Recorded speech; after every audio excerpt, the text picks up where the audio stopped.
ಪ್ರೀತಿಯುಳ್ಳ ದೇವಜನರೇ, ನಿಮ್ಮೆಲ್ಲರಿಗೂ ಯೇಸು ಕ್ರಿಸ್ತನ ಮಧುರವಾದ ನಾಮದಲ್ಲಿ ವಂದನೆಗಳು. ಶಾಲೋಮ್, ನಿಮಗೆ ಸಮಾಧಾನವಾಗಲಿ. ಈ ದಿನ ದೇವರ ವಾಕ್ಯದ ಜ್ಞಾನಕ್ಕಾಗಿರುವಂಥ ವಿಷಯ ನಂಬಿಕೆಯಿಂದ ಆಜ್ಞಾಪಿಸಿರಿ. ಅದಕ್ಕೆ ಆಧಾರವಾಗಿ ಮಾರ್ಕನ ಬರೆದ ಸುವಾರ್ತೆ 11ನೇ ಅಧ್ಯಾಯ 23ನೇ ವಚನ. ನಿಮಗೆ ಸತ್ಯವಾಗಿ ಹೇಳುತ್ತೇನೆ, ಯಾವನಾದರೂ ಈ ಬೆಟ್ಟಕ್ಕೆ ನೀನು ಕಿತ್ತುಕೊಂಡು ಹೋಗಿ ಸಮುದ್ರದಲ್ಲಿ ಬೀಳು ಎಂದು ಹೇಳಿ ತನ್ನ ಮನಸ್ಸಿನಲ್ಲಿ ಸಂಶಯ ಪಡದೆ ತಾನು ಹೇಳಿದ್ದು ಆಗುವುದೆಂದು ನಂಬಿದರೆ ಅವನು ಹೇಳಿದಂತೆಯೇ ಆಗುವುದು. ಇಲ್ಲಿ ಯೇಸು ಸ್ವಾಮಿ ಹೇಳುತ್ತಾ ಇದ್ದಾರೆ, ಯಾವನಾದರೂ ಈ ಬೆಟ್ಟಕ್ಕೆ ಕಿತ್ತುಕೊಂಡು ಹೋಗಿ ಸಮುದ್ರದಲ್ಲಿ ಬೀಳು ಎಂಬುದಾಗಿ ಸಂಶಯ ಪಡದೆ ಹೇಳಿದರೆ ಅದು ಹಾಗೆ ಆಗುತ್ತದೆ ಎಂಬುದಾಗಿ ಯೇಸು ಸ್ವಾಮಿ ಹೇಳುತ್ತಾ ಇದ್ದಾರೆ. ಹಾಗಾದರೆ ಬೆಟ್ಟದ ಮುಂದೆ ಹೋಗಿ ಬೆಟ್ಟವೇ ಸಮುದ್ರದಲ್ಲಿ ಬೀಳು ಎಂಬುದಾಗಿ ಹೇಳಬೇಕಾ? ಹಾಗಲ್ಲ ರೀ. ಅದರ ಅರ್ಥದಲ್ಲಿ ಹೇಳಿ ಎಂಬುದಾಗಿ ಯೇಸು ಸ್ವಾಮಿ ಹೇಳಿದ್ದಾರೆ. ಏನಂತ ಹೇಳಿದ್ರೆ, ನಮ್ಮ ಜೀವಿತದಲ್ಲಿ ಬೆಟ್ಟದ ಹಾಗಿರುವಂಥ ಸಮಸ್ಯೆ, ಬೆಟ್ಟದ ಹಾಗಿರುವಂಥ ಸಾಲ, ಬೆಟ್ಟದ ಹಾಗಿರುವಂಥ ರೋಗ, ಸ್ತೋತ್ರ, ಅನೇಕ ಸಾರಿ ಬೆಟ್ಟದ ಹಾಗೆ ಅನೇಕ ಸಂಗತಿಗಳು ನಮ್ಮ ಜೀವಿತದಲ್ಲಿ ಅವು ಮುಂದೆ ಬಂದು ನಿಂತ್ಕೊಂಡಿರ್ತದೆ. ನಾವೇನು ಮಾಡಬೇಕು? ಅವಾಗ ನಂಬಿಕೆಯಿಂದ ಅಂಥ ಬೆಟ್ಟಗಳನ್ನು ನೋಡಿ ಮಾತನಾಡುವಾಗ ಅವು ಸಮುದ್ರದಲ್ಲಿ ಹೋಗಿ ಬಿದ್ದು ಹೋಗುತ್ತದೆ. ನೋಡ್ರಿ, ಹಾಗಾದರೆ ನಮ್ಮ ಜೀವಿತದಲ್ಲಿ ಸ್ತೋತ್ರ, ನಂಬಿಕೆಯಿಂದ ನುಡಿಯಬೇಕು, ಸಂದೇಹ ಪಡದೆ ನುಡಿಯಬೇಕು. ನೋಡ್ರಿ, ಈ ಲೋಕದಲ್ಲಿ ಸೈತಾನನು ಒಂದರ ಮೇಲೊಂದು ಸಮಸ್ಯೆ ತರ್ತಾನೆ, ಕಷ್ಟಗಳ ಮೇಲೆ ಕಷ್ಟಗಳನ್ನು ತರ್ತಾನೆ. ಸ್ತೋತ್ರ. ಆದರೆ ಅದರ ಮಧ್ಯದಲ್ಲಿ ದೇವರು ಹೇಳುತ್ತಿದ್ದಾರೆ, ನಿನ್ನ ಮುಂದೆ ಇರುವಂಥ ಬೆಟ್ಟಕ್ಕೆ ನಂಬಿಕೆಯಿಂದ ಆಜ್ಞಾಪಿಸು, ನಂಬಿಕೆಯಿಂದ ಆದೇಶಿಸು. ನೀನು ಆಜ್ಞಾಪಿಸುವಾಗ ನಿನ್ನ ಸಮಸ್ಯೆಗಳು ಕಣ್ಮರೆಯಾಗುವಂಥದ್ದಾಗಿದೆ. ನೋಡ್ರಿ, ಐಗುಪ್ತದಲ್ಲಿ ಕೆಲವು ಉಪದ್ರವಗಳು ನಿಲ್ಲುವ ಮುನ್ನವೇ ಮೋಶೆಯು ದೇವರಲ್ಲಿ ಮೊರೆ ಇಡುತ್ತಾನೆ. ನಂತರ ಪ್ರಾರ್ಥನೆಯಲ್ಲಿ ನಂಬಿಕೆ ಎಂಬ ಆಜ್ಞಾಪನೆ ಮಾಡುವಂತೆ ದೇವರು ತಿಳಿಸಿದರು. ಕೆಂಪು ಸಮುದ್ರದ ಬಳಿಯಲ್ಲಿ ದೇವರು ಮೋಶೆಗೆ, ಈಗ ಪ್ರಾರ್ಥನೆ ಮಾಡುವುದನ್ನು ನಿಲ್ಲಿಸು, ನಂಬಿಕೆಯಿಂದ ಕಾರ್ಯ ಮಾಡೆಂಬುದಾಗಿ ಹೇಳಿದರು. ನಂಬಿಕೆಯಿಂದ ಅವನ ಕೋಲು ಚಾಚಿದಾಗ ಕೆಂಪು ಸಮುದ್ರ ವಿಭಾಗವಾಯಿತು. ನೋಡ್ರಿ, ಮೋಶೆ ಬಂಡೆಯೊಟ್ಟಿಗೆ ಮಾತಾಡೆಂಬುದಾಗಿ ಆಜ್ಞಾಪಿಸಿದರು. ಅಲ್ಲಿ ಅವನು ಪ್ರಾರ್ಥಿಸಬೇಕಾಗಿರಲಿಲ್ಲ, ನಂಬಿಕೆಯಿಂದ ಆಜ್ಞಾಪಿಸಬೇಕಾಗಿತ್ತು. ಯೆರಿಕೋ ಪಟ್ಟಣವು ಯೆಹೋಶುವನ ಆಜ್ಞೆಯಿಂದ ವಶವಾಯಿತು. ನಂಬಿಕೆಯಿಂದ ಯೆಹೋಶುವನು ಸೂರ್ಯನನ್ನು ನಿಲ್ಲಿಸಿದನು. ನೀವು ನಂಬಿಕೆಯಿಂದ ಪ್ರಾರ್ಥಿಸುವಾಗ, ಅಪ್ಪನೆ ಕೊಡುವಾಗ ಈ ದೇವ ಭಕ್ತರ ಜೀವಿತದಲ್ಲಿ ಏನು ಸಂಭವಿಸ್ತೋ ಅದು ನಿಮ್ಮ ಜೀವಿತದಲ್ಲಿ ಸಹ ಸಂಭವಿಸುವಂಥದ್ದಾಗಿದೆ. ಎಲಿಯನು ಚಾರೆಪ್ತ ಊರಿನ ವಿಧವೆಯ ಊಟವನ್ನು ದ್ವಿಗುಣಗೊಳಿಸಲು ಪ್ರಾರ್ಥಿಸಲಿಲ್ಲ, ನಂಬಿಕೆಯಿಂದ ಆಜ್ಞಾಪಿಸಿದ. ಎಲಿಯ ಮತ್ತು ಎಲಿಷನು ಯೋರ್ದಾನ್ ಹೊಳೆಯನ್ನು ದಾಟಬೇಕಾದಾಗ ಎಲಿಯನು ನೀರನ್ನು ನಂಬಿಕೆಯ ಅಪ್ಪನೆಯಿಂದ ಹೊಡೆದ, ಎಲಿಷನು ಸಹ ನಂಬಿಕೆಯಿಂದ ಆ ನೀರನ್ನು ಅಪ್ಪನೆಯಿಂದ ಹೊಡೆದಾಗ ಆ ನೀರು ನದಿ ವಿಭಾಗವಾಯಿತು. ಪ್ರವಾದಿಯಾದ ವಿಧವೆಯ ಮಗನು ಸಾಲಕ್ಕಾಗಿ ಮಾರಲ್ಪಡಬೇಕಾದಾಗ ಎಲಿಷನು ಆಜ್ಞಾಪಿಸಲು ಎಣ್ಣೆಯು ಹೆಚ್ಚಾಯಿತು. ಯೇಸು ಸ್ವಾಮಿ ಲಾಜರನಿಗೆ ಹೊರಗಡೆ ಬಾ ಎಂಬುದಾಗಿ ಆಜ್ಞಾಪಿಸಿದಾಗ ಸತ್ತ ಲಾಜರನು ಹೊರಗಡೆ ಎದ್ದು ಬಂದ. ನೋಡ್ರಿ, ಹಾಗಾದರೆ ಯೇಸು ಸ್ವಾಮಿ ಜನರನ್ನು ಸ್ವಸ್ಥ ಮಾಡುವಾಗ ನಂಬಿಕೆಯಿಂದ ಆಜ್ಞಾಪಿಸ್ತಾ ಇದ್ರು. ಪೇತ್ರನು ನಂಬಿಕೆಯಿಂದ ಒಬ್ಬ ಕುಂಟನನ್ನು ನಜರೇತಿನ ಯೇಸು ಕ್ರಿಸ್ತನ ಹೆಸರಿನಲ್ಲಿ ಎದ್ದು ನಡೆದಾಡೆಂಬುದಾಗಿ ಆಜ್ಞಾಪಿಸಿದ.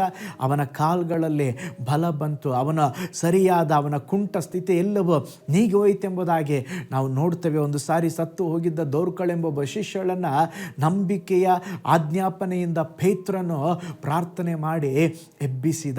ನೋಡ್ರಿ, ಇವೆಲ್ಲ ಪ್ರಾರ್ಥನೆಯಲ್ಲಿ ಆಜ್ಞಾಪಿಸಿದಾಗ ನಡೆದ ಸಂಗತಿಗಳು.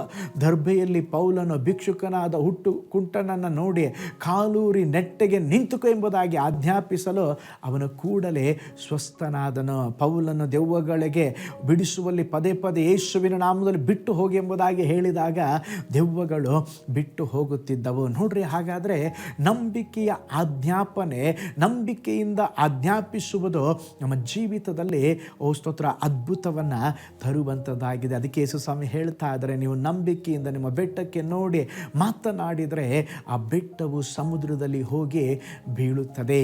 ಒಂದು ಸಾರಿ ಒಬ್ಬ ದೇವ ಸೇವಕರಾದ ಜೋಹಾನ್ ಎಂಬಂಥ ಒಬ್ಬ ದೇವ ಸೇವಕರಿದ್ದರು. ಅವರಿಗೆ ವ್ಯವಸಾಯ ಮಾಡುವುದಕ್ಕೆ ಬಹಳಷ್ಟು ಸ್ಥಳ ಇತ್ತು. ಒಂದು ಸಾರಿ ಅವರು ಬೆಳೆಯನ್ನು ಬೆಳೆದು ಇನ್ನೇನು ಫಸಲು ಕೊಡುವಂಥ ಸಂದರ್ಭದಲ್ಲಿ ಆನೆಕಲ್ಲಿನ ಮಳೆ ಬರಲಿಕ್ಕೆ ಆರಂಭವಾಯಿತು.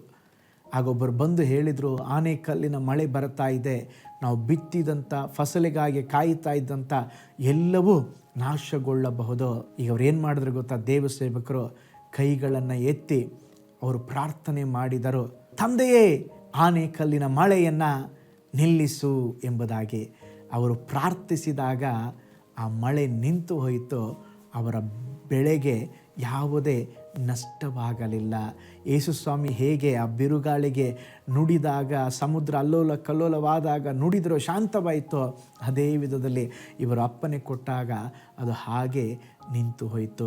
ಪ್ರೀತಿ ಉಳ್ಳ ದೇವಜನರೇ, ಇವತ್ತು ನಿಮ್ಮ ಸಮಸ್ಯೆಗಳಿಗೆ ನಂಬಿಕೆಯಿಂದ ಆಜ್ಞಾಪಿಸಿರಿ. ಹೇಳ್ರಿ, ರೋಗವೇ, ಸಾಲವೇ, ದುಃಖವೇ, ವ್ಯಾಧಿಯೇ, ಯೇಸುವಿನ ನಾಮದಲ್ಲಿ ನಿನ್ನನ್ನು ವಿರೋಧಿಸ್ತೇನೆ, ನೀನು ಹೋಗಿ ಸಮುದ್ರದಲ್ಲಿ ಬೀಳು ಎಂಬುದಾಗಿ ನಂಬಿಕೆಯಿಂದ ಆಜ್ಞಾಪಿಸಿರಿ. ನಿಶ್ಚಯವಾಗಿ ನಿಮ್ಮ ಜೀವಿತದಲ್ಲಿ ಸಹ ದೇವರು ಅದ್ಭುತವನ್ನು ಮಾಡ್ತಾರೆ. ಹಲ್ಲೆಲೂಯಾ. ಸಂಗತಿಗಳು ಬದಲಾಗ್ತದೆ. ಕಣ್ಗಳನ್ನು ಮುಚ್ಚೋಣ, ನಂಬಿಕೆಯಿಂದ ಇವತ್ತು ನುಡಿಯಿರಿ. ಹಲ್ಲೆಲೂಯಾ. ಓ ಸ್ತೋತ್ರ. ನಂಬಿಕೆಯಿಂದ ನೀವು ಬೆಟ್ಟಕ್ಕೆ ನುಡಿಯುವಾಗ ಆ ಬೆಟ್ಟ ಕಿತ್ತುಕೊಂಡು ಸಮುದ್ರದಲ್ಲಿ ಬೀಳ್ತದೆ ಎಂಬುದಾಗಿ ಯೇಸು ಸ್ವಾಮಿ ಹೇಳಿದ್ದಾರೆ. ಹಲ್ಲೆಲೂಯಾ. ನಿಮ್ಮ ಜೀವಿತದಲ್ಲಿ ಇರುವಂಥ ಬೆಟ್ಟಗಳೇನು, ನಿಮ್ಮ ಜೀವಿತದಲ್ಲಿ ಇರುವಂಥ ಸಮಸ್ಯೆಗಳೇನು, ನೋ ಸ್ತೋತ್ರ ನೋಡಿ ಮಾತನಾಡ್ರಿ. ಹಲ್ಲೆಲೂಯಾ. ಪರಲೋಕದಲ್ಲಿ ವಾಸ ಮಾಡುವ ನಮ್ಮ ತಂದೆಯಾದ ದೇವರೇ, ನೀನು ಒಳ್ಳೆ ದೇವರು ಸ್ವಾಮಿ. ಅನೇಕ ಸಾರಿ ನಮ್ಮ ಜೀವಿತದಲ್ಲಿ ಅಪ್ಪ ದೇವರೇ, ಬೆಟ್ಟದ ಆಗಿರುವ ಸಮಸ್ಯೆಗಳು, ಬೆಟ್ಟದಾಗಿರುವಂಥ ರೋಗಗಳು, ಬಲಹೀನತೆಗಳು ನಿನ್ನ ನಾಮದಲ್ಲಿ ನಂಬಿಕೆಯಿಂದ ಇವತ್ತು ನುಡಿಯುತ್ತೇವೆಪ್ಪ. ಸಾಲದ ಬೆಟ್ಟ ನೀಗಿ ಹೋಗಲೆ, ರೋಗದ ಬೆಟ್ಟ ನೀಗಿ ಹೋಗಲೆ, ನಮ್ಮ ಜೀವಿತದಲ್ಲಿ ತಡೆಯಾಗಿ ಕಾಣಿಸಿಕೊಳ್ಳುವಂಥ ಸಮಸ್ಯೆಯ ಬೆಟ್ಟ ನೀಗಿ ಹೋಗಲಿ ಎಂಬುದಾಗಿ ನಾನು ಪ್ರಾರ್ಥಿಸ್ತೇನೆ. ಅದ್ಭುತ ನಡೆಯಲಿ. ಇವತ್ತು ಈ ವಿಡಿಯೋನ ವಾಚ್ ಮಾಡಿದ ಪ್ರತಿಯೊಂದು ಕುಟುಂಬಗಳನ್ನು ಬ್ಲೆಸ್ ಮಾಡಿರಿ. ಈ ದಿವಸ ನಮ್ಮನ್ನು ಅದ್ಭುತವಾಗಿ ನಡೆಸ್ರಿ. ನಾವು ಪ್ರಾರ್ಥನೆ ಕೇಳಿದ ಪ್ರೀತಿಗಾಗಿ ಸ್ತೋತ್ರ, ಯೇಸುವಿನ ಹೆಸರಿನಲ್ಲಿ ತಂದೆಯೇ, ಆಮೇನ್. Praise the lord. ಕರ್ತನು ನಿಮ್ಮನ್ನು, ನಿಮ್ಮ ಕುಟುಂಬಗಳನ್ನು ಬ್ಲೆಸ್ ಮಾಡಲಿ.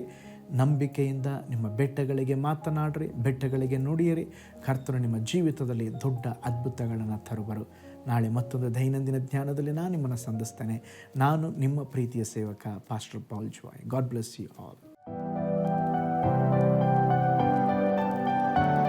ಕರ್ತನಲ್ಲಿ ಪ್ರಿಯರೇ, ಈ ಸಂದೇಶ ಮತ್ತು ಪ್ರಾರ್ಥನೆ ನಿಮಗೆ ಆಶೀರ್ವಾದಕರವಾಗಿದ್ದರೆ, ದೇವರು ನಿಮ್ಮನ್ನು ಪ್ರೇರೇಪಿಸಿದರೆ, ನಂಬಿಕೆಯಿಂದ ಸಾಗುವ ಈ ಸೇವೆಗೆ ನಿಮ್ಮ ಅಮೂಲ್ಯವಾದ ಕಾಣಿಕೆಯನ್ನು ಬಿತ್ತಿರಿ.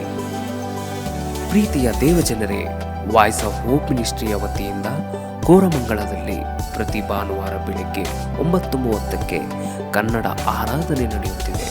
ಆತ್ಮಭರಿತವಾದ ಆರಾಧನೆ, ಮನಮುಟ್ಟುವ ಸಾಕ್ಷಿ, ಬಲಪಡಿಸುವ ದೇವ ಸಂದೇಶ. ಬನ್ನಿ, ನಮ್ಮೊಂದಿಗೆ ಭಾಗಿಯಾಗಿ ಕರ್ತನನ್ನು ಆರಾಧಿಸಿರಿ. ನೂತನ ತಿಂಗಳ ಆಶೀರ್ವಾದ ಕೂಟ ಪ್ರತಿ ತಿಂಗಳು ಮೊದಲ ದಿನ ಸಂಜೆ 7 ಗಂಟೆಗೆ. ಪ್ರತಿ ತಿಂಗಳು 2ನೇ ಶನಿವಾರ ಬಿಡುಗಡೆ ಉಪವಾಸ ಪ್ರಾರ್ಥನೆ ಕೂಟ ಬೆಳಿಗ್ಗೆ 10:30ಕ್ಕೆ. ನಿಮಗಾಗಿ ಪ್ರಾರ್ಥಿಸಬೇಕೆ? ನಿಮಗೆ ಯಾವುದಾದರೂ ಪ್ರಾರ್ಥನೆ ಮನವಿಗಳು ಇರುವುದಾದರೆ ಕೆಳಗಿನ ನಂಬರಿಗೆ ಕರೆ ಮಾಡಿ ಅಥವಾ ವಾಟ್ಸಪ್ ಮಾಡಿ. ಈ ಆತ್ಮಿಕ ಸಂದೇಶಗಳು ನಿಮಗೆ ಆಶೀರ್ವಾದಕರವಾಗಿದ್ದರೆ ಲೈಕ್ ಮಾಡಿರಿ.